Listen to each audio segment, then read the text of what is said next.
yang udah sering belajar agama, duduk dalam majelis ilmu, ujian menurut pandangan dia bukanlah kerugian, tetapi modal untuk dia dapetin keuntungan yang lebih besar. Gimana caranya? Caranya kata Allah, wa basyiris sabirin, sampaikanlah berita gembira kepada orang yang sabar. Siapa orang yang sabar? Alladzina idza asabatuhum musibah. Enggak akan disebut sabar kalau dia belum ngalamin musibah, ujian. Di dalam musibah dan ujian, lalu dia bilang innalillahi wa inna ilaihi raji'un. Dia tabah, sabar, enggak ngeluh, enggak berputus asa, maka di balik musibah itu ada busyra, ada berita gembira. Ada keuntungan, ada kebaikan besar yang jauh lebih besar dan lebih berharga daripada kerugian terhadap ujian yang dia alamin. Sehingga persepsi berpikir orang yang udah belajar Islam, belajar Al-Quran dan hadis, ujian itu bukan bukan kerugian semata-mata. Kalau dilihat dari kacamata matematika, logika kita, itu rugi karena berkurang nikmat dalam hidup kita. Apakah itu karena musibah atau karena dizolimin orang lain, seolah-olah rugi. Tapi kalau pakai kacamata hikmah, maka itu bukan rugi, itu adalah investasi modal untuk dapetin keuntungan yang lebih besar, kebaikan yang lebih besar. Itu namanya persepsi berpikir. Dimulai dari kehidupan pribadi sampai kehidupan sosial. Apa yang menurut Islam itu baik, itulah persepsi kita bahwa ini harusnya kayak gini. Sampai kemudian menjadi persepsi kita tentang masyarakat, tentang bangsa, tentang negara, tentang dunia, tentang umat. Itu dibangun dari persepsi kita terhadap hal kecil dalam kehidupan kita. Itu namanya persepsi. Kalau enggak persepsi, minimal dalam kajian itu kita bisa dapat semangat, spirit kepada satu kebaikan. Lebih hebatnya lagi, dapat iman, belief, faith di dalam hati kita. Duduk dalam majelis ilmu, keluar makin yakin sama Allah, dan itu modal hidup kita banget. Enggak ada yang lebih kuat pegangannya daripada berpegang kepada Allah, sehingga Allah mengumpamakan berpegang kepada Allah dengan perumpamaan urwatil wusqa lan fisamalaha. Seperti orang yang pegangan kepada sebuah tali yang enggak mungkin putus. Jadi kalau misalnya kita lagi naik gunung atau wall climbing atau kita ngelintasi jurang atau ngapain lah gitu, kalau kita berpegangan ke sebuah tali yang gak mungkin putus seberat apapun bebannya, berarti kita berpegangan kepada sesuatu yang bisa kita andalkan dan kita gak akan pernah kecewa ataupun terjatuh, dan itu adalah berpegang kepada Allah SWT. Atau output lainnya dari sebuah kajian adalah memperbaiki behavior kita, perilaku kita, bahasa Islamnya akhlak kita dalam kehidupan kita. Mulai dengan orang tua, dengan pasangan yang udah punya pasangan, dengan keluarga, dengan teman, dengan geng, dengan tetangga, dengan siapapun. Kalau udah ngaji tapi sama-sama dengan orang yang gak ngaji perilakunya, berarti kajian kita tuh tidak merubah apapun. Kita kayak datang ke majelis ilmu gak bawa pulang oleh-oleh. Orang yang udah ngaji makin galak, berarti ada sesuatu yang miss dalam kajiannya. Karena harusnya dia makin ngaji, makin rahmah, makin berkasih sayang, makin gampang kasihan, makin gak tegaan, makin gak enakan. Itu orang ngaji tuh, gak enakan, gak tegaan, kasihan.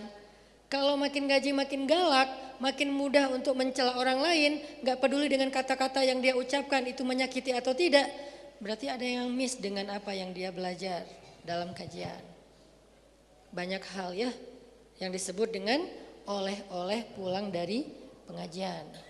Nanti di antara semua itu sedikit-sedikit ada gimmick supaya kita gak bosan, biar gak ngantuk. Ada gimmick-gimmick entertain, hiburan. Cuman itu bukan inti.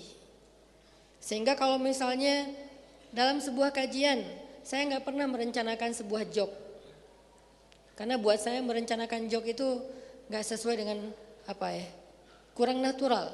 Kalau ada joke keluar secara natural, ya gitu. Kalau enggak juga enggak dipaksain. Nanti saya akan ngeluarin joke A, B, C, Z. Direncanain, emangnya saya stand up komedian. Kan bukan ya. Jadi enggak direncanain joke, enggak direncanain sebuah lucu atau hiburan. Itu mah natural aja. Yang direncanakan adalah konten apa yang pengen di-share kepada teman-teman sehingga ketika teman-teman dengerin, oh alhamdulillah dapat ini. Nah, ini bagian dari kedewasaan kita dalam belajar Islam. Walaupun kita bukan mahasiswa ilmu agama, ilmu syariat di UIN atau Al-Azhar atau Universitas Islam Madinah, tapi tetap semangat itu harus sama, yaitu semangat memperbaiki diri, semangat mengenal Allah, semangat lebih tabah dalam ujian, semangat untuk mendekatkan diri kepada Allah Subhanahu wa taala. Jadi itu prolog kita malam ini tentang kajian. Mudah-mudahan dengan spirit itu kita dapat sesuatu. Pas pulang dari kajian Rabu malam setiap pekan, siapapun pematerinya harus ada yang kita bawa pulang dan itu kita harus cari. Kalau belum ketemu udah sejam dengerin taklim, kita harus perhatikan lebih sungguh-sungguh lagi sampai ketemu. Ah ini nih, alhamdulillah hari ini saya dapat life hacks. Hari ini saya dapat quote of the day-nya. Itu saya bawa pulang. Jadi panduan hidup, guidance, lifestyle dan seterusnya. Mudah-mudahan nanti setelah Isya kita lanjutkan lagi. Barakallahu fiik. Teman-teman semuanya, kita lanjutkan. Malam ini kita membahas tentang sebetulnya judulnya adalah kontribusi kita terhadap peradaban. Itu judul besarnya. Apa yang bisa kita berikan untuk peradaban, untuk bangsa, negara melalui dakwah Islam yang kita lakukan lewat masjid. Karena sebetulnya kalau kita membaca sejarah peradaban Islam itu selalu intinya itu berawal dari masjid. Ketika Nabi SAW hijrah ke Madinah, maka salah satu program awal yang Nabi lakuin di Madinah adalah membangun 2 masjid. Pertama Masjid Quba dan kemudian direkam oleh Allah di dalam surat At-Taubah, la masjidun ussisa 'alat taqwa min awwali yaumin ahaqqu an taquma fihi. Masjid yang dibangun dengan dasar ketakwaan. Hari pertama udah bisa dipakai untuk sholat. Itu Masjid Quba. Kalau kita sekarang disebut dengan Masjid At-Taqwa. Jadi Masjid At-Taqwa pertama adalah Masjid Quba. Ada di daerah Quba. Kemudian selang beberapa hari setelah itu Nabi masuk ke kota Madinah. Kemudian Nabi pun membangun Masjid An-Nabawi. Yang sekarang menjadi satu di antara 3 masjid paling sakral dalam sejarah Islam. Masjid An-Nabawi. Nah, Masjid An-Nabawi ini di masa Nabi adalah pusat peradaban. Arti pusat peradaban bukan pusat narasi. Kalau pusat narasi berarti isinya adalah ceramah. Isinya adalah khutbah.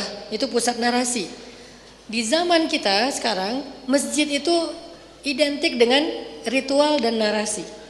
Ritualnya sholat, kemudian tahajud, tilawah, itikaf, dan kemudian narasinya taklim. Itu identik masjid di zaman kita. Padahal di masa Nabi selain ritual dan narasi, bahkan narasinya nggak banyak, masjid berfungsi sebagai pusat aktivitas peradaban. Yang namanya peradaban itu mulai ada ekonominya di pasar, ada pengaturannya di masjid, politiknya diatur di masjid.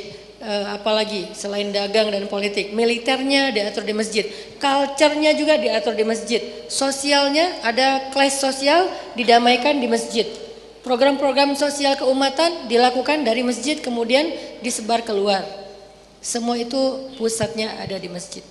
Begitu juga ketika Islam berkembang ke luar dari daerah Hijaz, kita akan melihat banyak sekali peninggalan-peninggalan sejarah yang berbentuk monumen masjid.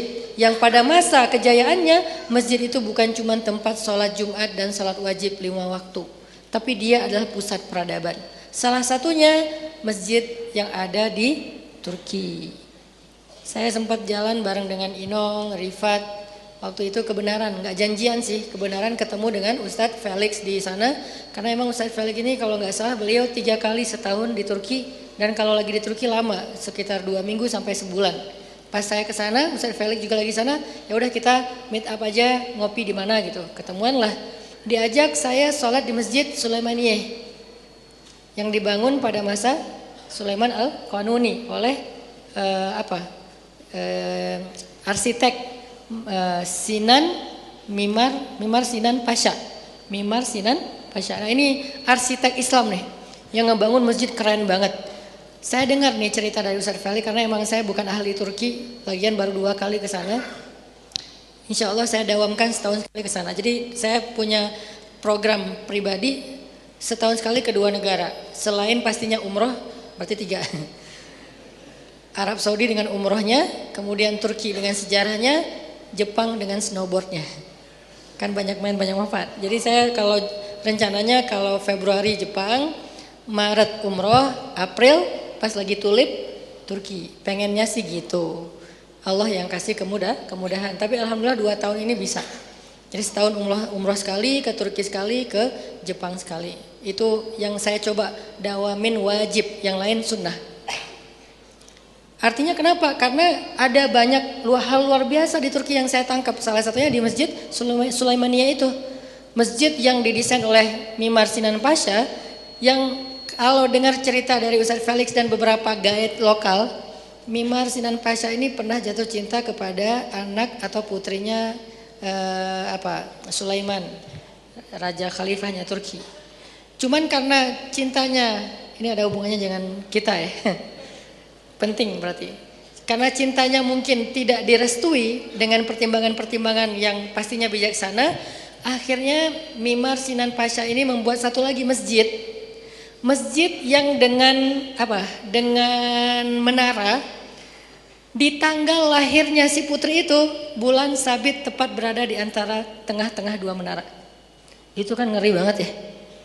Bikin masjid yang dia jadikan sebagai hadiah untuk cewek yang dia kecengin, nih kalau bahasa kita ya, cuman nggak dapat, jadi dia nggak mau putus asa dan dia bukan orang yang bapernya dalam sampai akhirnya ngehalangi pernikahan orang, ngobrak-ngabrik, nah itu mah nggak level ya kayak gitu.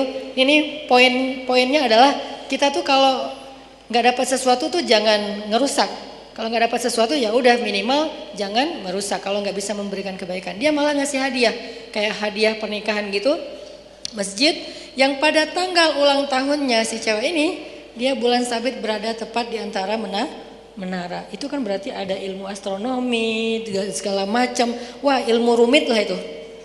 Tapi bukan itu yang mau dibahas. Masjid Sulaimaniyah. Saya sholat subuh di situ bareng dengan teman-teman. Habis sholat subuh kita kayak ngelihat Selat Bosforus karena dia ketinggian. Kemudian yang ada main skate itu tuh Masjid Sulaimaniyah, yang di halamannya, bukan di dalam masjid ya. Di halaman masjid. Dan yang lain ada yang main futsal secara secara natural aja gitu, pada main si bolang Turki ya. Main futsal, ada yang lagi kayak gathering keluarga botram gitu kan. Botramnya kebab Turki gitu. Pokoknya botram lah di situ. Jadi emang kawasan untuk wisata. Nah, kita karena bawa papan ya udah kita main di situ walaupun nggak ngetrik, bukan karena tapi karena emang nggak bisa. Bukan nggak ngetrik karena saya mah takut ria, takut sombong, emang nggak bisa. Jadi bisa gitu-gitu doang. Nah, di situ ada hal yang luar biasa. Kata Ustaz Felix, kita habis sholat subuh diem. Di sana tuh kan sholat subuh udah agak terang ya. Orang Turki itu kalau sholat subuh tuh udah agak terang. Jadi kita kayak bangun telat dikit nggak apa-apa gitu. Soalnya udah agak terang baru sholat subuh. Ada mazhabnya tersendiri. Azannya tuh luar biasa. Orang Turki kalau azan kan melengking banget kan. Tadi alhamdulillah Sugi azan dengan versi Al-Afasi, ini ada versi Turki. Saya juga nggak bisa niru. Padahal suara saya udah gitu ya. Ini ada yang lebih gitu lagi. Itu kalau ke Turki saya kalau dengar azan, masya Allah, nih berarti zaman Muhammad Al-Fatih azannya gini. Gimana nggak semangat pergi ke masjid?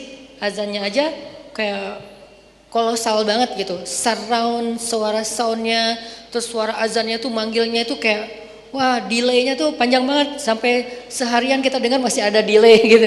Panjang banget delaynya, itu tuh keren lah. Pas habis kita sholat subuh, kita nongkrong kayak FGD gitu di dalam masjid, Ustaz Felix jelasin, ini desain interior masjid ini dibikin sama Mimar Sinan Pasha itu dengan ilmu tentang suara istilahnya. Saya nggak tahu nama ininya. Jadi dia kayak ngundang beberapa musisi yang main alat musik di dalam masjid. Kemudian dia dengar dari pojok sini, dia dengar dari pojok situ. Biar apa? Dia pengen ngecek suara di masjid itu surround nggak? Sound systemnya. Belum ada sound system digital kayak kita. Sound systemnya tuh manual, tapi dia suaranya bisa surround. Jadi ngomong di mana aja suaranya sama. Kayak pakai mic. Dulu kan nggak ada mic. Jadi khutbah harus didengar sampai ke belakang. Gimana caranya? Dia undang beberapa musisi lokal, tradisional Turkish musik gitu. Pada ketok-ketok, pada main alat musik, dimarahin sama Sultan Sulaiman ya. Sulaiman, kenapa kamu main musik di dalam masjid? Tuan, ini bukan lagi main musik, lagi ngecek suara. Gimana caranya biar saya bisa bikin desain interior yang suaranya tuh bisa surround. Udah beres, Ustaz Felix gini, itu suaranya lebih keren dipakai mic loh. Coba saya coba ya. Gitu doang kan? Itu 5 kali lipat lebih dahsyat daripada suara sekarang. Kebayang nggak tuh? Jadi pas aham. Keren gak sih? Nggak pakai mic loh. Jadi Ustaz Felix kita duduk di tengah, di FGD gitu di tengah. Pas di atasnya ada kubah tapi 10 kali lebih gede dari ini. Begitu bersuara aham doang, itu suaranya zeng langsung semasjid. Dan itu tuh delay, reverb pas banget. Akhirnya wah, Masya Allah. Jadi kalau saya ngaji di dalam masjid itu, Alhamdulillahi Rabbil Alamin. Gak gini suaranya. Ini aja udah bagus sih daripada saya. Sorry ya DKM. Tapi jauh lah.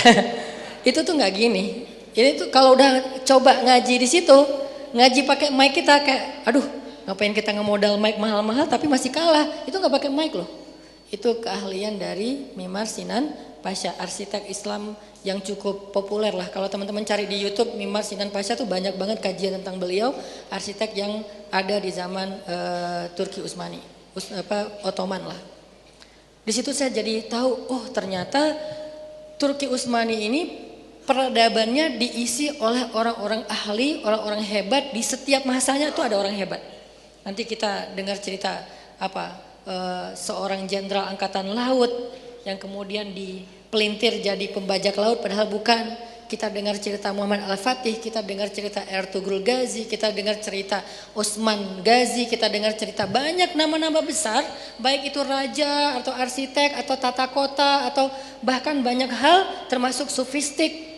Intinya adalah peradaban itu tidak diisi hanya dengan narasi atau ceramah. Peradaban diisi dengan karya yang berawal dari masjid. Baru muncullah peradaban besar Ottoman, Abbasiyah, Umayyah, Ayyubiyah, dan masih banyak lagi peradaban-peradaban sepanjang sejarah Islam kan banyak banget. Di masa nanti ada Nuruddin Zinki dengan jenderal militer yang fenomenal, yang legend banget, Salahuddin Al-Ayyubi. Kemudian dia bikin lagi dinasti sendiri dengan Ayyubiyahnya. Muncul lagi nanti zaman Mamalik, muncul tokoh hebat yang mengalahkan Mongol namanya Saifuddin Qutuz. Seolah-olah Allah hanya mengutus dia, melahirkan dia ke muka bumi untuk ngalahin Mongol. Tugasnya cuma itu. Allah menciptakan Qutuz hanya untuk ngalahin pasukan Mongol yang udah 30-an tahun merusak di muka bumi.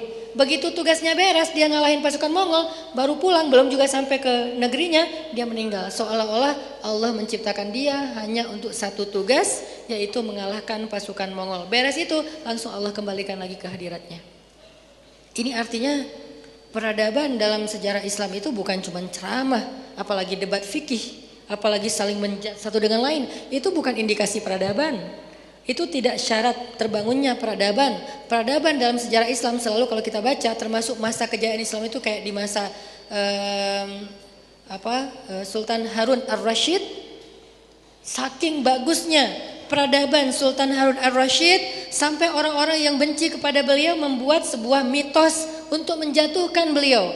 Dibikinlah di India sebuah buku cerita yang sangat terkenal, kemudian diterjemahin ke bahasa Arab, Alfu Lailah wa Lailah, 1001 malam. Muncul di dalamnya Aladin, muncul di dalamnya Juha, muncul di dalamnya Abu Nawas, banyak tokoh-tokoh fiksi. Dari Alfu Lailah Walailah, 1001 malam. Intinya tokoh antagonis di dalam cerita 1001 malam itu adalah Sultan Harun Ar-Rasyid. Seolah-olah Sultan Harun Ar-Rasyid senang perempuan, hidupnya mewah bermegah-megahan, kejam, gak adil, gemuk, males gerak, dia kayak orang yang kekenyangan. Itu adalah gambaran yang dibuat bodoh, gampang ditipu sama Abu Nawas, orangnya agak-agak polos gak jelas gitu. Itu adalah gambaran tentang Sultan Harun Ar-Rasyid di dalam buku 1001 malam. Sehingga yang kita tahu Sultan Harun Ar-Rasyid itu gak keren aja, yang keren tuh Abu Nawas, pintar, cerdik, licik gitu kan ya. Itu cara orang yang tidak suka kepada Islam mengubah opini publik tentang peradaban di masa Harun Ar-Rasyid. Dan itu juga menjadi bukti peradabannya hebat banget sampai bikin orang sebel. Sampai bikin orang mau menjatuhkan dan merusak nama besar Harun Ar-Rasyid. Apa yang ada di dalam peradaban Harun Ar-Rasyid? Ilmuwan-ilmuwan besar.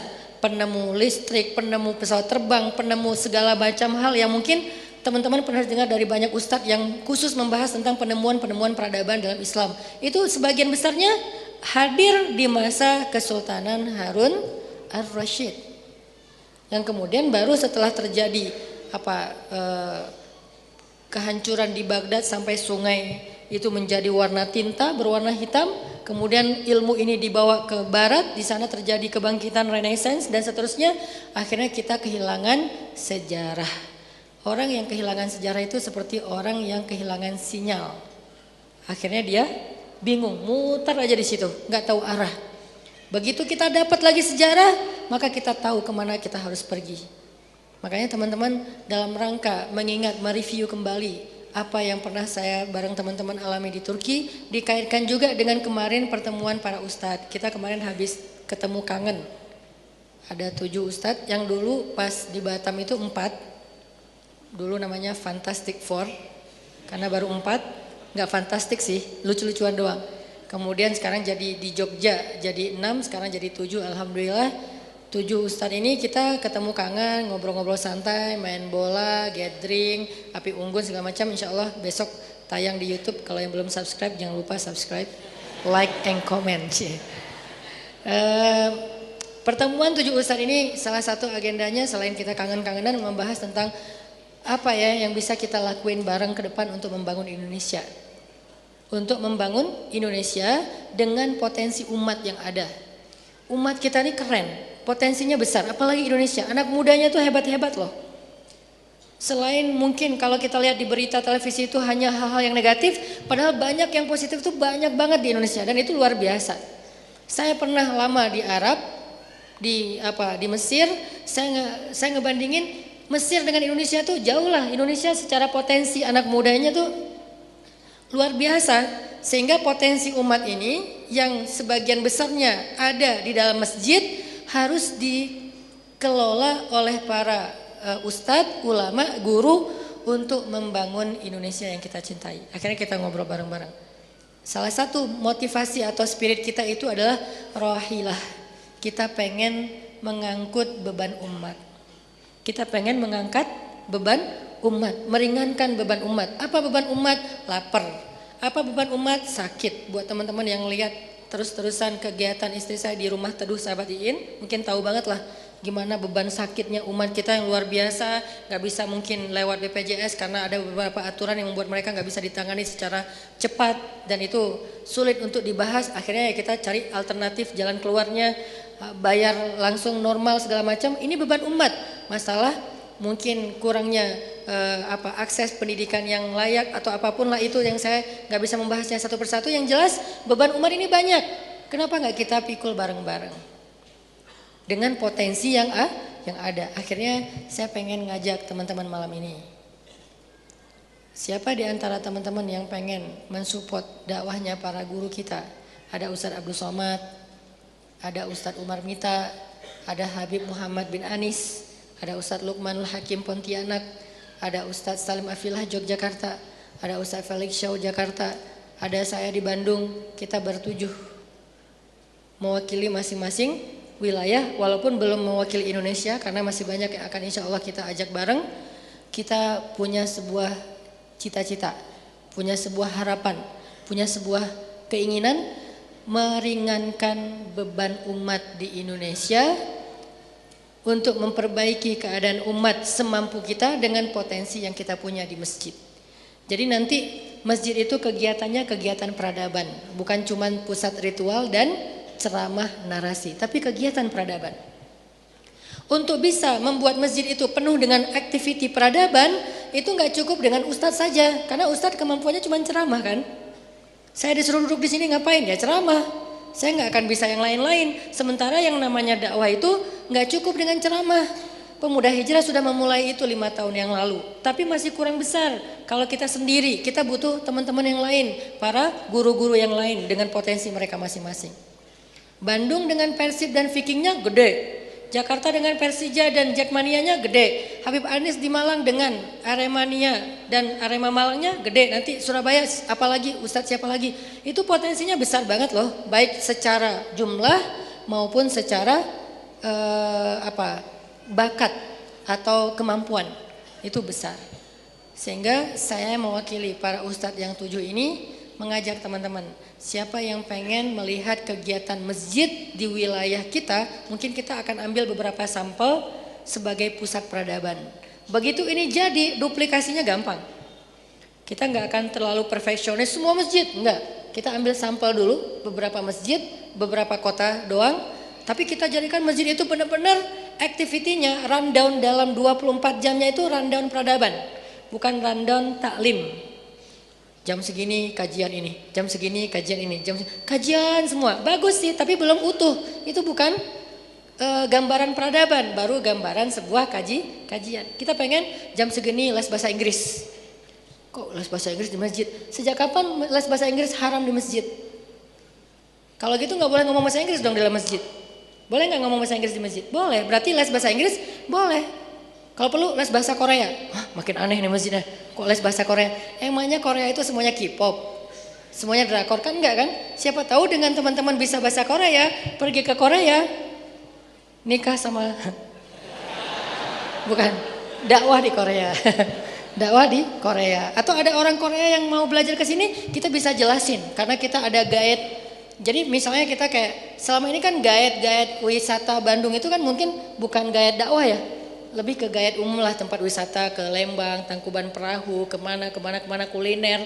Sekarang kalau guide-nya orang dakwah, dia bisa memperkenalkan Islam di Jawa Barat mulai dari culture dulu. Nggak harus langsung kepada agama, culture aja dulu. Culture di sini tuh gini. Kan itu udah bagian dari konten guide di dalam wisata kan. Itu udah ada orang Korea datang, kita ngejelasin Islam di sini. Akhirnya dia tertarik. Siapa tahu itu jadi jalan hidayah. Les bahasa Inggris, les matematika, apa kalau dari sisi ilmu di sekolah, atau skill public speaking belajarnya di masjid, skill bengkel belajar di masjid, tapi nggak di dalam masjid sih, di depan masjid lah, atau minimal dikelola oleh masjid walaupun tempatnya di bengkel, ada workshopnya, tapi itu under manajemen masjid yang support, masjid yang cariin pelatihnya atau teknisi yang ngertinya, nanti workshop untuk industri apa misalnya, kayak misalnya furniture, bikin apa, banyak hal untuk mengisi peradaban supaya anak muda akhirnya punya aktiviti termasuk kayak apakah itu olahraga, bela diri yang sifatnya